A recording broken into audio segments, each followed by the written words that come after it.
नमस्कार मित्रों, आज की इस कथा में हम आपको द्रौपदी के जन्म और उसके विवाह के संबंध में जानकारी देंगे। पुराणों के अनुसार द्रौपदी का जन्म एक हवन कुंड की अग्नि से हुआ था और उसका विवाह भी एक नहीं बल्कि 5 पांडवों से हुआ था। द्रौपदी का जन्म ऐसे क्यों हुआ था और क्या कारण था कि उसको एक नहीं बल्कि 5 पतियों से शादी करनी पड़ी थी। आइए जानते हैं पूरी कथा को विस्तार से। महाभारत में पृषत नाम के एक राजा भारद्वाज मुनि के मित्र थे। उनके पुत्र का नाम द्रुपद था। वह भारद्वाज आश्रम में रहकर द्रोणाचार्य के साथ ही शिक्षा ग्रहण करता था। उस समय द्रोण और द्रुपद अच्छे मित्र थे। एक दिन द्रुपद ने द्रोणाचार्य से कहा कि जब मैं राजा बनूंगा तब तुम मेरे साथ रहना। मेरा राज्य, संपत्ति और सुख सब पर तुम्हारा भी मेरे समान ही अधिकार होगा। आगे चलकर द्रुपद तो राजा बन गए, लेकिन द्रोणाचार्य एक गरीब ब्राह्मण का जीवन बिता रहे थे। जब द्रोणाचार्य को यह पता चला कि द्रुपद राजा बन गए हैं, तब उन्होंने अपनी गरीबी दूर करने के लिए उनसे आर्थिक मदद मांगने का विचार किया और द्रोणाचार्य पहुंच गए राजा द्रुपद के दरबार में। वहां जाकर द्रोणाचार्य ने द्रुपद से कहा कि मैं तुम्हारे बचपन का मित्र हूं। द्रोणाचार्य के मुख से ये बात सुन राजा द्रुपद ने उनका अपमान किया और कहा कि एक राजा और एक साधारण ब्राह्मण कभी मित्र नहीं हो सकते। राजा की गरीबों से दोस्ती नहीं हो सकती। द्रुपद की ये बात सुनकर द्रोणाचार्य को अच्छा नहीं लगा और वे किसी तरह द्रुपद से अपने अपमान का बदला लेने की सोचते हुए हस्तिनापुर आ गए और वह कौरवों तथा पांडवों को शस्त्र विद्या सिखाने लगे।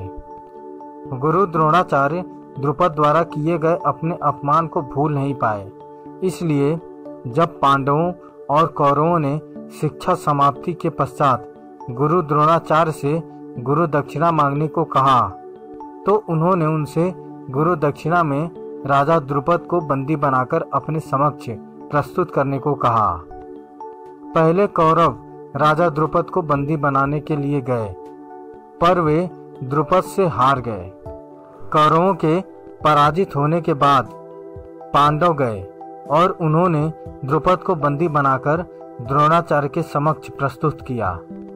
द्रोणाचार्य ने अपने अपमान का बदला लेते हुए द्रुपद का आधा राज्य स्वयं के पास रख लिया और शेष राज्य द्रुपद को देकर उसे रिहा कर दिया। गुरु द्रोणाचार्य से पराजित होने के उपरांत महाराज द्रुपद अत्यंत लज्जित हुए और उन्हें किसी प्रकार से नीचा दिखाने का उपाय सोचने लगे। इसी चिंता में एक बार वे घूमते हुए कल्याणी नगरी के ब्राह्मणों की बस्ती में जा पहुंचे। वहां उनकी भेंट यास तथा उपयाज नामक महान कर्मकांडी ब्राह्मण भाइयों से हुई। राजा द्रुपद ने उनकी सेवा करके उन्हें प्रसन्न कर लिया और उनसे द्रोणाचार्य के मारने का उपाय पूछा। उनके पूछने पर बड़े भाई याज ने कहा, इसके लिए आप एक विशाल यज्ञ का आयोजन करके अग्निदेव को प्रसन्न कीजिए, जिससे कि वे आपको महान बलशाली पुत्र का वरदान देंगे। महाराज ने याज और उपयाज से उनके कहे अनुसार यज्ञ करवाया तथा उनके यज्ञ से प्रसन्न होकर अग्निदेव ने उन्हें एक ऐसा पुत्र दिया जो संपूर्ण आयुध एवं कवच कुंडल से युक्त था। उसके पश्चात उस यज्ञ कुंड से एक कन्या उत्पन्न हुई, जिसके नेत्र खिले हुए कमल के समान देदीप्यमान थे। पाँव में चंद्रमा के समान वक्र थी तथा उसका वर्ण श्यामल था। उसके उत्पन्न होते ही एक आकाशवाणी हुई कि इस बालिका का जन्म क्षत्रियों के संहार और कौरवों के विनाश हेतु हुआ है।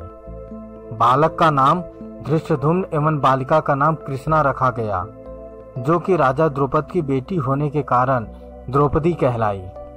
द्रौपदी पूर्व जन्म में एक बड़े ऋषि की गुणवान कन्या थी।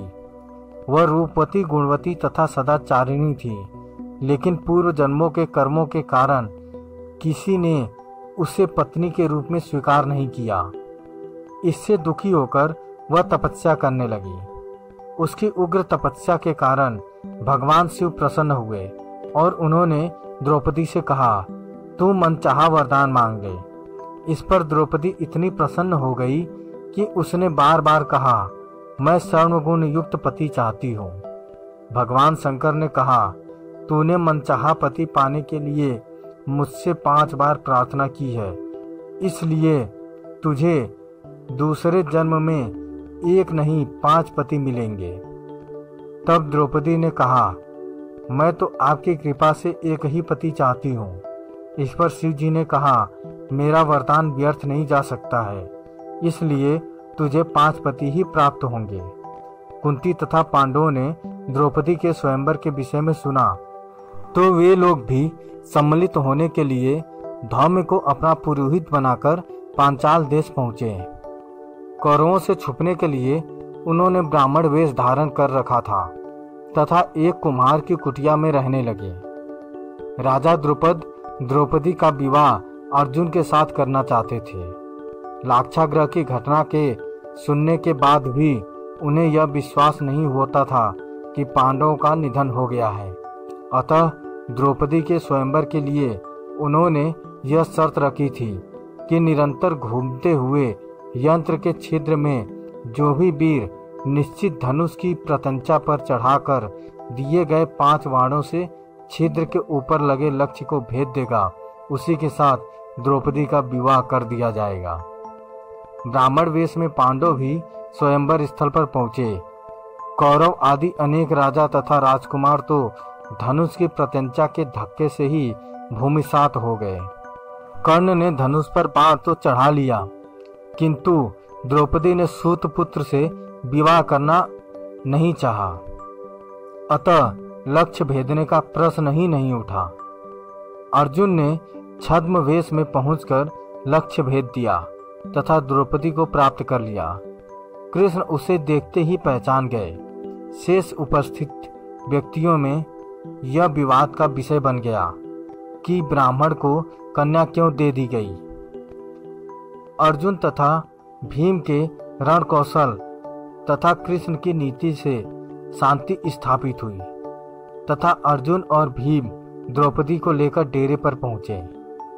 उनके यह कहने पर कि वे लोग भिक्षा लाए हैं, उन्हें बिना देखे ही कुंती ने कुटिया के अंदर से कहा कि सभी मिलकर उसे ग्रहण करो।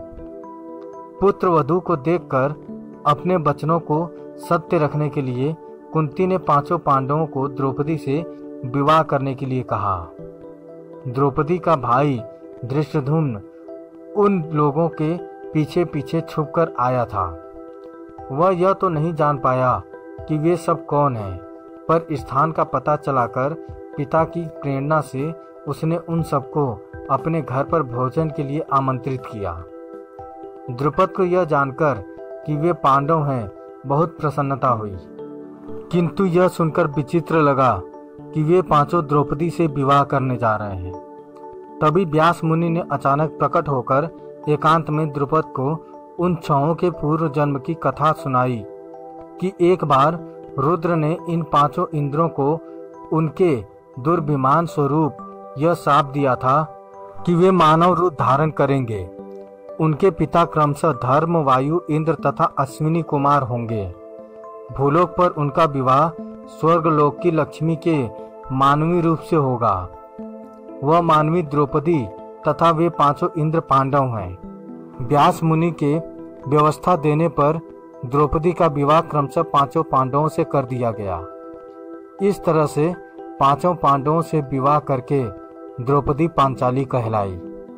तो दोस्तों, द्रौपदी के जन्म और उसके विवाह के संबंध में यह जानकारी आपको कैसी लगी, हमें कमेंट करके जरूर बताएं।